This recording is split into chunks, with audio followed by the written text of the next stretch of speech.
Vous le savez, on est en finale les gars, et quel kiff pour fêter les 50 ans du club. Franchement, après avoir pris notre mal en patience, après 4 mois sans PSG, tandis que tous les autres clubs reprenaient peu à peu la compétition, on ne pouvait pas rêver mieux. Pourtant, on nous avait prévenu, oui, Paris va manquer de rythme, les joueurs vont se blesser, manquer d'automatisme, jamais vous n'irez en finale.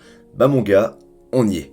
Et on n'a certes pas rencontré la Juve de Ronaldo, City de Guardiola ou encore le Bayern de Lewandowski, mais on ne s'est pas démonté et nous, amis parisiens, on ne s'est pas fait avoir par le piège de l'outsider. Au cœur d'une ambiance inédite face à Dortmund le 11 mars dernier, Paris a selon moi vaincu ses démons, le cauchemar qui hantait inlassablement notre capitale depuis des années. Face à l'Atalanta, l'équipe la plus en forme d'Italie depuis le restart, c'est bien Paname qui est allé chercher sa remontada et provoquer un destin totalement imprévisible. Neymar rate toutes ses occasions, Mbappé est convalescent, qu'il en soit ainsi, c'est Choupo qui va nous qualifier. Navas se blesse, coup dur, mais Rico est prêt. Idem pour Verratti transmettant son flambeau à Paredes, ou encore pour un Herrera que plus personne n'attendait après une première année décevante. Dans ce Final 8, tout le monde participe, presque tout le monde a sa chance et chaque joueur est là pour apporter sa pierre à l'édifice. Elle est là la clé de ce PSG qui va bien. L'équipe forme cette année une véritable famille, pourtant mise à mal par l'épreuve Dortmund ainsi que par le confinement, mais qui a toujours su revenir encore plus forte et soudée. Cette atmosphère actuelle a tout pour rappeler l'épopée française de 2018, qui avait, rappelons-le, elle aussi débuté dans le scepticisme le plus total au vu de ses préparations. Résultat, DJ Kipembe est toujours là, et que ce soit dans le vestiaire ou sur le terrain, Presco est un monstre, qui se transcende à merveille lorsqu'il est épaulé de son capitaine. Qu'on le veuille ou non, Thiago réalise un grand tournoi, ainsi que l'une des meilleures saisons de sa carrière. À bientôt 36 ans, Silva est aujourd'hui irréprochable,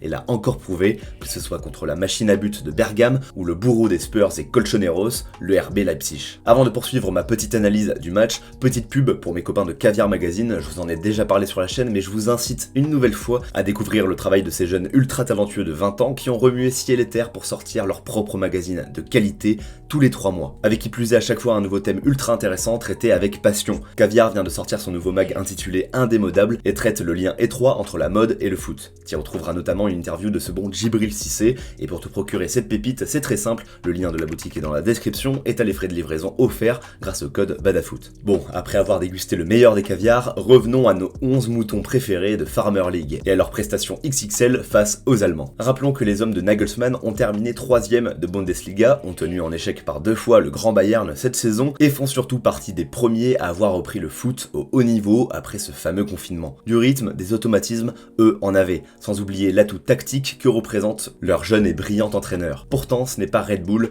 mais bien Tuchel, qui a su donner des ailes à son équipe en assumant l'importante décision de laisser son buteur fraîchement recruté à prix d'or sur le banc. En panne de but depuis février, Icardi a hier soir payé le prix du retour de ses camarades Di Maria Mbappé. Conservation du 4-3-3 donc, pour déjouer des Allemands ayant certainement anticipé le retour du fameux 4-4-2, spécial 4 fantastiques. Perso, je n'étais pas très emballé par cette nouvelle, je suis un adepte du 4-3-3 certes, mais laisser Icardi sur le banc, sachant que tu l'as déjà fait lors de la double confrontation face à Dortmund, c'est aussi lui tabasser son moral, alors qu'il aurait pu peser par exemple sur Upamecano pour laisser des espaces aux autres cracks. J'ai un peu peur de savoir dans quelle configuration l'Argentin reviendra, mais bon, je ferme ma gueule, Tuchel a fait un choix fort et payant en jugeant que l'adversaire du soir nécessitait de privilégier le milieu.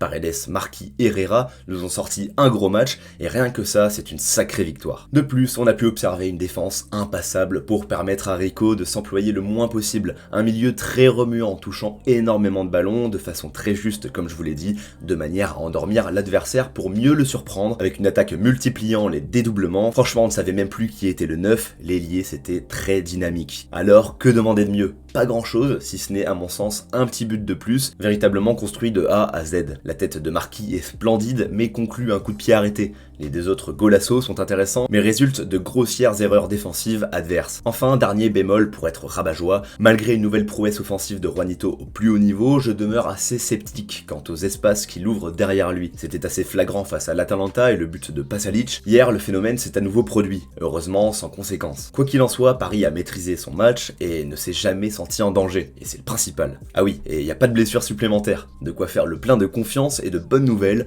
sans oublier les quelques minutes de jeu pour remettre dans le bain Verratti avant la grande finale de dimanche. Évidemment, je suis déjà fier du parcours parisien, mais aux portes du toit européen qu'on convoite tant, je conserve un sentiment d'inachevé. J'en veux plus. L'épopée ne peut pas se terminer ainsi, le cycle Silva non plus. Une victoire serait beaucoup trop belle et trop forte de sens. Après des années de tourmente, Paris tient son billet, a une nouvelle fois fait face à tous les coups du sort, blessures, polémiques, arrêts beaucoup trop longs de la compétition, et pourtant Paris ne s'est pas démonté. Mené par un unijambiste qui se casse la gueule en skate la veille du tournoi le plus important de sa vie, l'équipe rouge et bleue a réalisé face à Leipzig l'un de ses meilleurs récitals de la saison. Ayant fait le break à la pause, les joueurs sont restés concentrés, appliqués pour finalement achever l'adversaire. Et après 2 ans de galère, Neymar est à son top niveau, mène l'équipe à la baguette, bien aidé par l'ange de Marie qui marche sur l'eau et une complicité tellement précieuse avec Kylian. Je suis le premier à tomber sur le navire parisien lorsqu'il flanche, mais aujourd'hui nous avons le vent en poupe à l'image du tirage au sort enfin favorable avec de grosses guillemets certes. Dimanche, le PSG a rendez-vous avec son destin